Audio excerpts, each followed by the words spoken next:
El derecho administrativo. Para entender a plenitud el concepto de derecho administrativo, iniciaremos analizando los conceptos de derecho desde diferentes puntos de vista. Explicaremos los orígenes del derecho y la jurisprudencia, explicaremos también las distintas ramas del derecho, su incidencia en la administración pública y finalmente entraremos a explicar el concepto de derecho administrativo. La noción del derecho. En este numeral abordaremos el concepto del derecho desde el punto de vista jurídico, el concepto como adjetivo, como adverbio y como sustantivo. Referentes históricos. En este punto explicaremos cuáles fueron los principales aportes al derecho por parte de los persas, los chinos y los romanos. Noción de la administración pública. En la noción de la administración pública explicaremos el concepto, los elementos que la componen y sus características. Finalmente llegamos al concepto de derecho administrativo, el cual abordaremos su significado desde el punto de vista de varios autores. La noción del derecho. El derecho como concepto jurídico son un conjunto de leyes, preceptos y reglas que deben obedecer las personas en su vida social. También le da la connotación de ciencia que estudia las leyes y su aplicación. El derecho como adjetivo en relación a lo material significa recto, igual, seguido. En lo lógico, fundado, en lo moral y bien intencionado. El derecho como adverbio equivale a derechamente. Y el derecho como sustantivo significa facultad, poder o potestad de hacer, elegir o abstenerse en cuanto a uno mismo atañe y de exigir, permitir o prohibir a los demás, ya sea el fundamento natural, legal, convencional o unilateral. Nos encontramos frente a un derecho subjetivo. En cuanto a los referentes históricos, iniciaremos hablando del aporte de los persas. El aporte más grande de esa civilización al derecho lo constituye el Código de Hammurabi. Fue el primer código penal y civil de la humanidad y se escribió sobre columnas de piedra. En la antigüedad eran los dioses quienes dictaban las leyes a los hombres, por eso las leyes eran sagradas. El Código de Hammurabi, datado hacia el año 1700 antes de nuestra era, representa exactamente eso. Al rey Hammurabi de Babilonia recibiendo de Shamash, dios del sol y la justicia, las reglas a cumplir para fomentar el bienestar entre las gentes. Consta de un prólogo de 282 leyes y un epílogo donde se regula la vida social y económica en todos sus aspectos, estableciendo un riguroso e implacable sistema penal, basado por lo general en la conocida ley del talión, o lo que es lo mismo, ojo por ojo, diente por diente. Los chinos. Antiguos escritos relatan la existencia de esa civilización que data de 1100 a 500 años antes de Cristo. En los escritos de Mencius y Zhou se conocen principios del comportamiento en el imperio. Zhou establece un documento a manera de constitución en el que se registraron los servidores civiles del emperador. Con tareas y deberes incluye las funciones del primer ministro, que estaban divididas en 3 secciones a saber: reglas para el manejo de los oficiales del rey, regulaciones para los departamentos del gobierno y métodos para gobernar el país. En fin, un sistema gerencial y de función pública. Confucio estableció hace cerca de 25 siglos reglas sobre la administración del imperio, tomadas de la experiencia como primer ministro así. Primero, será obligación de los gobernantes conocer las condiciones de su medio. Los mandatarios deben anotar con mucho cuidado cuál es la naturaleza de los problemas sociales, para entonces dedicarse a destruir las causas que originan estos problemas. Segundo, enfocar los problemas buscando siempre las más amplias diferencias de opiniones y haciendo un estudio cuidadoso de los hechos, dentro de un análisis imparcial para tomar decisiones moderadas de acuerdo con las reglas de la ética. Tercero, comprender el concepto para lograr la mejor conducción de los asuntos del gobierno y con un criterio amplio que evite los favoritismos dentro de los funcionarios. Cuarto, será una preocupación del gobierno el mejoramiento económico del pueblo, y para ello es necesario que cooperen todos los empleados con su esfuerzo diario. Quinto, la conducta correcta de la administración pública consiste en mantenerse siempre ocupado, porque el arte de gobernar es mantener los asuntos del gobierno en la mente, con la energía y poner en práctica los principios sin desviaciones. Y sexto, los administradores de los bienes del imperio deben ser de conducta ejemplar y se escogerá directamente sin egoísmos a las personas más capaces. Los romanos. El derecho romano son las normas y leyes jurídicas que fueron aplicadas a los ciudadanos desde la fundación de Roma, 753 a.C., hasta mediados del siglo VI después de Cristo, cuando el emperador Justiniano I reunió todas las compilaciones jurídicas previas en un solo ordenamiento jurídico llamado Corpus Iuris Civilis. El derecho romano se dividía en dos tipos. El derecho privado, que son las leyes que regulan las transacciones comerciales, y el derecho público, que se refiere a todas las leyes creadas para proteger a los ciudadanos. El derecho romano se convirtió en el texto legal más relevante de la historia y sirvió de base para la creación de ordenamientos jurídicos en todo el mundo. Además, fue un punto de referencia para la evolución de las ciencias del derecho. El derecho romano tiene unos periodos que son los siguientes. El primero es el periodo arcaico, que va del año 754 a.C. al 450 a.C. Es la etapa que corresponde a la función de Roma, cuando las leyes eran costumbres y tradiciones orales llamadas costumbres de los ancestros. Estas leyes no escritas eran administradas por los pontífices y contemplaban 5 derechos esenciales para los ciudadanos romanos. Primero, derecho al matrimonio civil. Segundo, derecho al voto. Tercero, derecho al comercio. Cuarto, derecho al desempeño de cargos públicos. La ley de las 12 tablas. En ese mismo periodo se hizo necesario tener leyes escritas, lo que impulsó la creación de la ley de las 12 tablas, que se convirtió en el primer texto jurídico de los romanos. La ley de las 12 tablas debe su nombre a las tablas de madera y bronce donde fueron escritas. Fueron expuestas al público como una manera de evitar interpretaciones subjetivas de la ley. Por ello, a las 12 tablas también se les llamó Ley de Igualdad Romana y fueron el primer ordenamiento jurídico escrito de los romanos. El segundo es el periodo republicano, que se desarrolló entre el 450 a.C. y el 130 a.C. En esta etapa la administración de la justicia ya no le corresponde a los pontífices, sino al pretor, la figura de mayor autoridad después del cónsul, el magistrado de mayor importancia de la época. Los pretores archivaban sus pronunciamientos legales en unos documentos llamados edictos. Los edictos podían ser editados, abolidos o ampliados por el propio pretor o su sucesor. El Ius Civile y el Ius Gentium. En Roma existían 2 pretores, el encargado de los asuntos de los ciudadanos romanos y otro encargado de los peregrinos, es decir, personas que no eran ciudadanas de Roma. La mayoría de los asuntos legales involucraban a los peregrinos, así que se hizo necesaria una ley que incluyera a estos y a los ciudadanos romanos. Así surgió el derecho de gentes, Ius Gentium, y un complemento de la ley de los ciudadanos romanos, Ius Civile. La creación de la figura jurisprudente. En este periodo se conoce a quienes se han dedicado al estudio del derecho como jurisprudentes y se les considera poseedores de un saber reconocido socialmente. Los jurisprudentes no interpretan ni administran la ley, solo la estudian y transmiten su conocimiento a sus discípulos. El tercer periodo es el clásico, que se desarrolló desde el 130 a.C. al 230 después de Cristo. Esta etapa se caracterizó por la aplicación de la ley de proceso formulario, un nuevo sistema legal basado en fórmulas. Las partes esenciales de la fórmula eran designativo, designación de juez; demostrativo, demostración de hechos a través del relato; intentivo, el accionante, la persona que demanda justicia, expresa que pretende conseguir; condemnativo, según lo expresado en la intentivo, el juez decide si condena o absuelve. La finalidad de la ley del proceso formulario era sistematizar la administración de la justicia para disminuir las posibilidades de interpretación injusta. En Roma, los gobernadores provinciales podían crear sus propias leyes. Con el paso del tiempo, la situación se volvió caótica, ya que existían leyes que contradecían entre sí. Para contrarrestar la situación se crea la figura del jurista, cuya función era sistematizar y simplificar las leyes de tal forma que pudiesen ser aplicadas de forma general en casos futuros. El cuarto periodo es el posclásico, se desarrolló desde el 230 después de Cristo al 527 después de Cristo.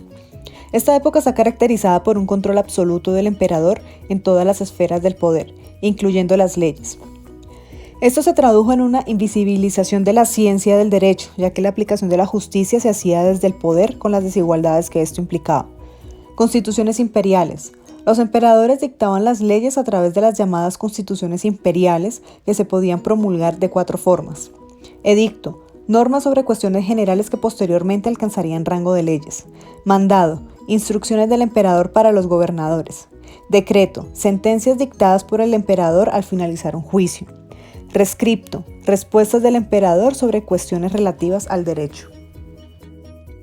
El quinto periodo es el de Justiniano, llamado también el gobierno de Justiniano, va del 527 al 565 después de Cristo, y es la época en la que se publica la compilación justiniana del derecho romano en el año 549, marcando el punto final de su historia. Tras la muerte de Justiniano se erige el Imperio Bizantino, un estado más bien medieval que durará hasta el siglo XV cuando caiga frente a los turcos. División del derecho. El derecho se divide inicialmente en dos partes. El primero es el derecho subjetivo, que nace de una ley o un contrato, a través del cual alguien adquiere un derecho sobre algo o sobre alguien por mutuo acuerdo y siempre dentro del conjunto de obligaciones que contempla el marco jurídico de la nación. Visto así, se trata de las funciones o las derivaciones del derecho objetivo. Se entiende por derecho objetivo al conjunto de normas, ordenanzas y leyes que prescriben una obligación, es decir, que imponen una conducta o resolución legal a una situación o personas determinadas. Son las formas jurídicas que imponen a las sociedades obligaciones activas, obligación de hacer, o pasivas, obligación de no hacer. Son manifestaciones del derecho objetivo, lo establecido en la Constitución Nacional de cada país, los códigos penales, civiles y de orden público que rigen la conducta cotidiana de los ciudadanos, las leyes militares que imponen a una nación durante un evento bélico y que obligan a la defensa de la patria, las normas de tránsito, responsabilidad fiscal, etc. El derecho objetivo se divide a su vez en derecho público y derecho privado.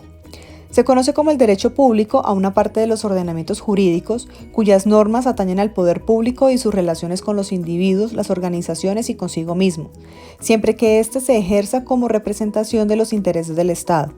Dicho en otras palabras, se trata de la rama del derecho positivo que ordena las relaciones de subordinación y supraordenación entre el Estado, representado por la administración pública, y los particulares, así entre los distintos organismos que componen al poder público. El derecho privado es una rama del derecho positivo, aquel contemplado de manera explícita en las leyes y cuerpos jurídicos escritos, que se dedica a la regulación de las distintas actividades y relaciones entre los ciudadanos particulares, partiendo de una situación de igualdad jurídica entre ellos. El derecho privado se distingue del derecho público porque se ocupa de las relaciones del Estado, aunque también le atañen las situaciones en que la administración pública actúe como un particular más y no como Estado normativo. Esta distinción entre ambas corrientes del derecho data de tiempos antiguos, la jurisprudencia del Imperio Romano, y es fundamental para la sistematización del derecho como lo entendemos hoy en día. Las ramas del derecho público son las siguientes: derecho constitucional, aquella rama que atañe a la interpretación de los textos jurídicos de la Constitución y otros ordenamientos por escrito que son fundamentales en la construcción del Estado. Derecho penal tiene que ver con la capacidad punitiva del Estado, es decir, su capacidad para castigar a quienes violen la ley y para ejercer la coacción sobre los ciudadanos entre quienes impera. Derecho administrativo, aquella que regula la administración pública y modula el funcionamiento y las relaciones entre los diversos organismos que componen el Estado. Derecho procesal, regula los mecanismos y procedimientos del Estado en lo referente al modo en que ejerce su poder, garantizando los derechos mínimos y la proporción en todo momento. Derecho tributario, aquel que tiene que ver con los impuestos, tributos y otras formas de recaudación fiscal que el Estado emplea para autofinanciarse. El derecho internacional público, atañe a las relaciones entre los distintos estados-nación del planeta, sus planes conjuntos, sus acuerdos e intercambios económicos, sus disputas fronterizas, etc. El derecho privado. El derecho privado comprende las siguientes ramas o categorías. El derecho civil, llamado también derecho común, regula las relaciones y transacciones jurídicas entre las personas, así como lo que involucre a sus derechos, libertades, patrimonios o transmisión de estos.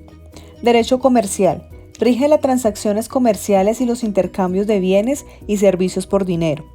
Derecho laboral, controla y ordena las relaciones entre patrones y trabajadores. Derecho internacional privado, regula las transacciones comerciales que se producen entre estados y particulares de otras naciones, o entre dos estados actuando como particulares. La noción de la administración pública. La noción de la administración pública es la gestión que se lleva a cabo entre los entes públicos, que reciben parte del poder político los recursos necesarios para atender los intereses o asuntos de los ciudadanos, de sus acciones y sus bienes, generando bienestar común siguiendo un orden jurídico. Esta se caracteriza por buscar satisfacer las necesidades de las personas a través de bienes y servicios adecuados. La normativa jurídica es la base donde se fundamenta la administración pública. Garantiza los derechos de los ciudadanos. Las decisiones se toman en equipo y no por una sola persona. Los atributos de la administración pública se les da el Estado. Los elementos de la administración pública son los recursos y pasos que conllevan al Estado a generar el bienestar común de las personas, tales como órgano administrativo, actividad administrativa, finalidad y el medio. Concepto de derecho administrativo. Para Gastón G.C., Roger Bonnard y León Duguid, el derecho administrativo es el conjunto de normas jurídicas que organizan la prestación y el control de los servicios. Para Gavino Fraga, el derecho administrativo es la rama del derecho que regula la actividad del Estado que se realiza en la función administrativa. Para Andrés Serra Rojas, el derecho administrativo es el conjunto de normas que estructuran al Poder Ejecutivo, su funcionamiento y sus relaciones con los particulares. Y para André Jauriu, el derecho administrativo es la rama del derecho que rige la organización de la administración pública y de las diversas personas administrativas en las cuales aquella se materializa. El nuevo Código y la constitucionalización del derecho administrativo. Los antecedentes del nuevo Código son la Ley 30 de 1913, la Ley 167 de 1941 y el Decreto 01 de 1984. El nuevo Código es la Ley 1437 de 2011. El Código hace claramente el tránsito de la idea del ciudadano administrado a la de persona titular de derechos. Mandato fundamental de efectiva protección de los derechos de todas las personas a partir de los principios, valores y reglas constitucionales, lo cual es una evidente manifestación de la constitucionalización del derecho administrativo en el principal de sus estatutos. La constitucionalización del derecho administrativo. La Constitución rige y obliga, como las leyes y más aún, por consiguiente, todas y cada una de sus disposiciones. Este giro en la visión constitucional cobró impulso indomable en Colombia a raíz de la expedición de la Constitución Política de 1991. Todas las disciplinas jurídicas han atravesado un proceso de constitucionalización y ello se aprecia de manera singular respecto del derecho administrativo, cuya estrecha relación con el derecho constitucional ya se percibía con claridad en la doctrina desde el siglo XIX. En esta nueva perspectiva, los ciudadanos se han interesado por promover la materialización de la Constitución y han encontrado poderosos aliados en los jueces. La Constitución no puede defenderse por sí sola, corresponde a las autoridades respetarla y ejecutarla. Antecedentes. Primer código, la Ley 130 de 1913, sobre la jurisdicción de lo contencioso administrativo, que fue un código exclusivamente judicial. El segundo código, la Ley 167 de 1941, sobre la organización de la jurisdicción contencioso administrativo. Trata ya de los procedimientos administrativos en el título tercero y dedica su capítulo octavo específicamente al procedimiento gubernativo. Tercer código, decreto primero de 1984, por el cual se reforma el Código Contencioso Administrativo. Los funcionarios tendrán en cuenta que la actuación administrativa tiene por objeto el cumplimiento de lo contencioso estatal, como lo señalan las leyes. Historia del derecho administrativo colombiano. Está asociado con el Consejo de Estado, que fue creado por el libertador Simón Bolívar en 1817. La Ley 60 de 1914 asignó al Consejo de Estado conjuntamente las funciones de Tribunal Supremo de lo Contencioso Administrativo, órgano consultivo del gobierno en asuntos de administración. Finalmente, desde el decreto 2733 de 1959, se estipula y se convirtió el derecho de petición como un aspecto medular de la regulación de los procedimientos administrativos que conlleva para las autoridades la obligación de contestar en plazos breves. El nuevo código hace referencia a la Ley 1437 de 2011. Tendremos acá las novedades de la primera parte del código. En el nuevo código emerge como el verdadero objeto la persona humana a quien la administración debe servir para proporcionarle eficaz protección y garantía en sus derechos inalienables. La reforma pone el código en armonía con los preceptos del Estado Social de Derecho, cuyo primer compromiso es la dignidad humana y el respeto a los derechos en su más amplia comprensión. Novedades de la segunda parte del código. Aquí identificamos que convierte la jurisprudencia en guía segura para que el Estado dé a los ciudadanos un trato más igualitario y justo. La sentencia de unificación jurisprudencial del Consejo de Estado, la Ley 1437-2011, construye una visión innovadora de la jurisprudencia como fuente del derecho dirigida a orientar tanto la actividad de las autoridades administrativas como la de los propios jueces de la jurisdicción de lo contencioso administrativo. El nuevo código diseña un nuevo tipo de institucionalidad en virtud de la cual los funcionarios públicos, antes que el juez, están llamados a proveer en sede administrativa la tutela efectiva de los derechos constitucionales. El nuevo código desarrolla las facultades del Consejo de Estado como órgano de cierre de la jurisdicción de lo contencioso administrativo. La constitucionalización del derecho administrativo. Primero, en los inicios del derecho administrativo, para el Estado, los destinatarios de sus acciones eran percibidos no como personas, sino como administrados, cual objeto inerte del poder estatal. Segundo, la Constitución, ley en potencia, se realizaba mediante su concreción en leyes, que a su vez aparecían cuando se presentaban las condiciones propicias para su expedición. Tercero, la nueva mirada al derecho a partir de la Constitución de 1991. Los derechos no dan espera. La Constitución rige y obliga, como las leyes y más aún, y por consiguiente todas y cada una de sus disposiciones. Cuarto, la creciente y entera constitucionalización de la justicia y del derecho han proporcionado una nueva dimensión a la defensa de los derechos. La justicia en acción por iniciativa ciudadana y para realizar los objetivos constitucionales han dado lugar al denominado activismo judicial.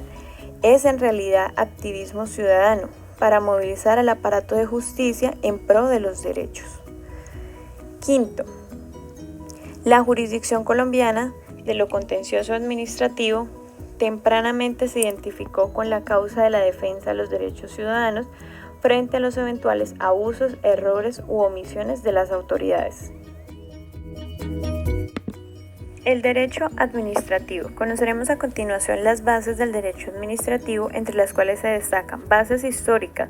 Hace referencia a la ubicación del derecho administrativo en el pasado, en el presente y en el futuro. Bases políticas. Los criterios políticos que deben ser rectores del derecho administrativo. Bases constitucionales. Son los límites superiores dentro de los cuales el Estado debe mantenerse.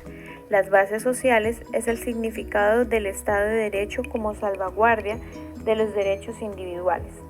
Tendremos también las bases económicas, que son el instrumento de las mejoras sociales que el Estado debe emprender.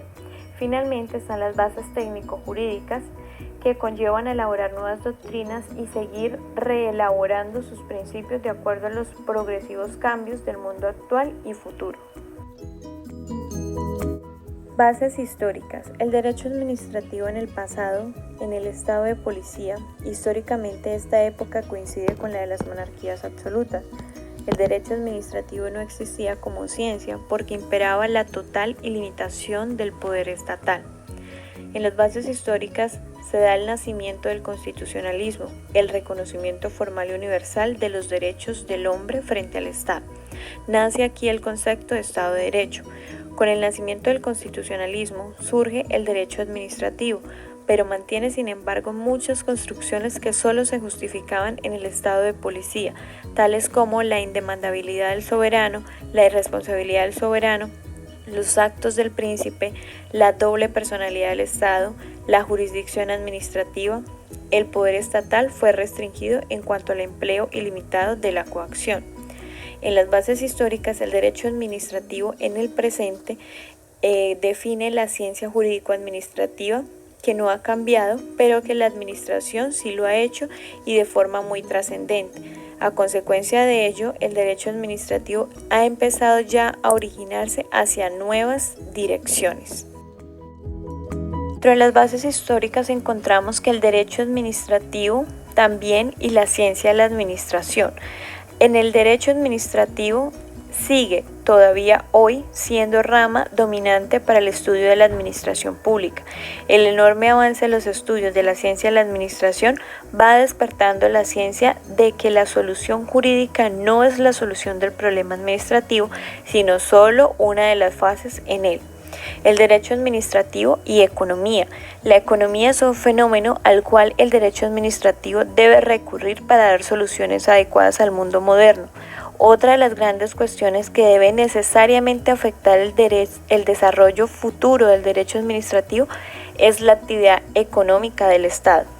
Falta en nuestro país el análisis jurídico sistemático de otros problemas tales como la planificación económica, la integración económica y el desarrollo regional. Estas constitucionales, pueblo y Estado. El pueblo es el titular esencial de la soberanía. El Estado, jurídicamente organizado que se manifiesta a través de sus órganos habituales, determina la estructura básica del derecho institucional, la estructura básica del derecho administrativo y las características estructurales de la organización estatal.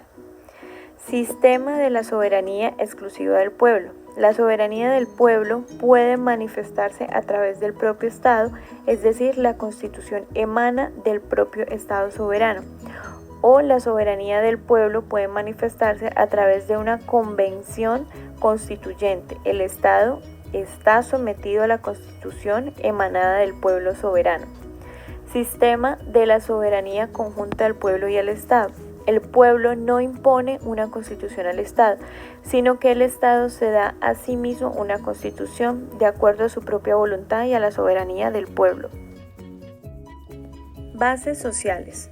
Los derechos individuales en el Estado de Derecho contra los gobiernos totalitarios protegen la idea del Estado de Derecho como un límite que de nada servirá reconocer a los individuos un derecho, propiedad, libertad o trabajo si las condiciones socioeconómicas excluyen a algunos individuos de una oportunidad. Las respuestas totalitarias, la negación de los derechos individuales, la negación de todos los derechos individuales y la postulación terminante del totalitarismo es la dictadura del proletariado. Así como no hay verdaderos derechos sin condiciones económicas y sociales para ejercerlos adecuadamente, así tampoco habrá condiciones económicas y sociales verdaderamente justas si no se otorgan derechos para disfrutarlas. Una nueva solución es el estado de bienestar. Se trata de una forma de Estado que interviene a favor de los ciudadanos menos pudientes. Su campo de acción es especialmente económico, a fin de lograr la nivelación de las desigualdades de las personas. El Estado de Derecho y el Estado de Bienestar. El estado de bienestar se preocupa por lograr el mejoramiento socioeconómico del individuo, manteniendo el pleno respeto de las garantías de la libertad.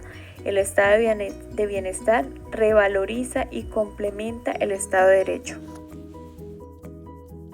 Bases políticas. Libertad y autoridad en el derecho administrativo. El derecho administrativo es por excelencia la parte de la ciencia del derecho que más agudamente plantea el conflicto permanente entre la autoridad y la libertad. Muchos libros y autores se inclinan preferiblemente por la autoridad, dando así un corte estatista a la disciplina. Teorías estatistas del derecho administrativo.